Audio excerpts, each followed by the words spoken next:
So as you know, I am the founder of the Constitution Caucus here in Washington, founded back in 2005. One of the main reasons I went to Washington actually was to try to return the Congress and the focus of the United States back on the Constitution and where our founding fathers intended it. Obviously we've seen a lot of changes now over the last few years, and specifically in the last couple of weeks. I was devastated by the Supreme Court's decision, Justice Roberts' decisions really, on Obamacare. Some people say they see a silver lining in how he treated the Commerce Clause. I see none of that.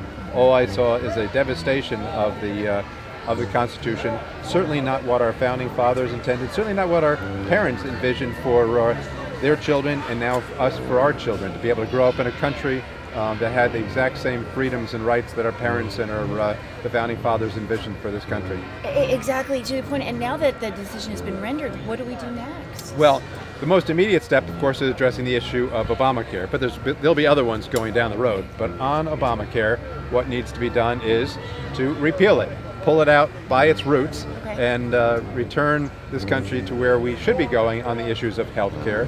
But the first step is repealing Obamacare. How do you do that? Right. You make sure that come January, next session, that we have a Republican House, a Republican Senate, and a Republican in the White House as well. We have to make sure that when we pass the bill out of the House, and we've done that a number of times, we passed in the House a number of times repeal, that it goes to the Senate. Right now the Senate is the place where all good bills go to die, so we need to be able to pass it out of the Senate and then have President Romney sign the repeal. Okay, and so do you anticipate that we need a majority in well, the Senate? We need a majority in the House. We need a majority in the Senate. Okay. Is it the 51 or 61? Well, you need 51 in order to repeal portions of it that deal with the tax portion. Okay. So now that the Supreme Court says it's a tax, right, through a process called reconciliation, we can repeal and upend the tax portions and other taxes in it. But you're right, you would need 60 votes in the Senate, most likely, to clean house and get rid of all the provisions. And I'm just, as I stand here, not sure that we're going to get 60 votes, or 60 Republicans, and I'm not sure that we're going to get 60 votes on all portions of it. So this is going to be a continuing battle to try to undo Obamacare. Exactly, and I would think that with every act that Republican Congress makes and to overturn it, there's going to be the progressives that pass this legislation fighting it in the courts as well, right? Sure. I mean, the progressives will be fighting it in the House and the Senate. They'll be fighting it in the courts as well.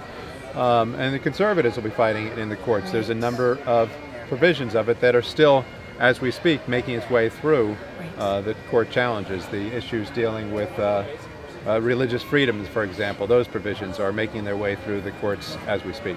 Great. And I think, because it's such a monolithic bill and there's so much there, we had to pass it first before we knew it was in it, right? According to Nancy Pelosi. Yeah. How is the Republican caucus going to really define or chunk out, if you will, pieces of the bill so people can understand that the IRS can now, has access to our checking accounts? All kinds of nuggets in there that no one really knows, no one knew, as you put it, right? You had to pass the bill before you knew what was in it. Actually, the addendum to that is you had to pass the bill and you had to have Justice Roberts add his addendum to it before you actually knew what was in it. But it's our job as legislators and representatives to let the public know what was in it, why it's so bad, not just on the constitutional basis that we've talked about, but on the economic basis as well, that it will destroy the economy, it will raise taxes, it will raise costs to the marketplace.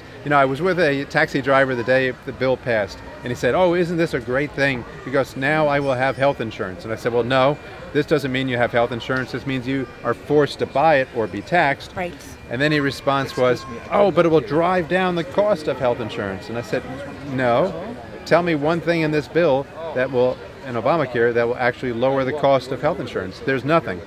And health insurance has gone up since its passage, and it will continue to go up under Obamacare unless, as we started to go with, repeal the thing. Okay, well, we really appreciate all that great work that you'll be doing, have done, and will be doing on that issue. Fast and Furious is the other big story that broke the same week as Obamacare passage. What's your thinking on what happened? Yeah, well, so Darrell Issa is the chairman of the Oversight Committee. He's doing an admirable job of ushering that through the committee and now through the House of Representatives as well, calling in contempt for the first time in history, apparently, a member of the cabinet.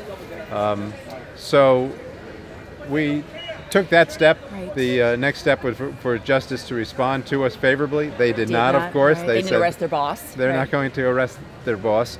Right. And so the next step would be for civil action to be taken. So we can hope and anticipate that that'll be a positive step. But just like with the other issue, it's an issue also where the American public has to understand what's going on here. Right.